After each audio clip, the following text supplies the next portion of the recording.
এই হাদি হত্যাকাণ্ডের জন্য মিথ্যাভাবে আমার ফ্যামিলির সবাইকে জড়াইছেন। বাংলাদেশে ফেরত আসার প্ল্যান করছিল হাদির হত্যাকারী ফয়সাল করিম মাসুদ। ইনকিলাব মঞ্চের মুখপাত্র শরীফ ওসমান হাদি হত্যাকাণ্ডের প্রধান অভিযুক্ত ফয়সাল করিম মাসুদ ওরফে রাহুল এবং তার সহযোগী আলমগীর হোসেনকে ভারতের পশ্চিমবঙ্গ থেকে গ্রেপ্তার করা হয়েছে। রবিবার ৮ মার্চ সন্ধ্যায় উত্তর ২৪ পরগনার বনগাঁ সীমান্ত এলাকা থেকে তাদের গ্রেপ্তার করে পশ্চিমবঙ্গ পুলিশের স্পেশাল টাস্ক ফোর্স এসটিএফ। ভারতীয় সংবাদ সংস্থা ANIX-এ দেওয়া এক পোস্টে এই গ্রেপ্তারের খবর নিশ্চিত করেছে। এসটিএফের বিজ্ঞপ্তি অনুযায়ী গ্রেপ্তারকৃত ফয়সাল করিম মাসুদ পটুয়াখালী জেলার এবং আলমগীর হোসেন ঢাকার বাসিন্দা বলে উল্লেখ করা হয়েছে।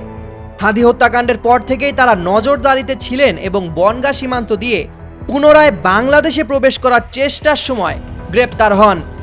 পুলিশের জিজ্ঞাসাবাদে তারা স্বীকার করেছেন যে বাংলাদেশে হত্যাকাণ্ডের পর তারা মেঘালয় সীমান্ত দিয়ে অবৈধভাবে ভারতে প্রবেশ করেন।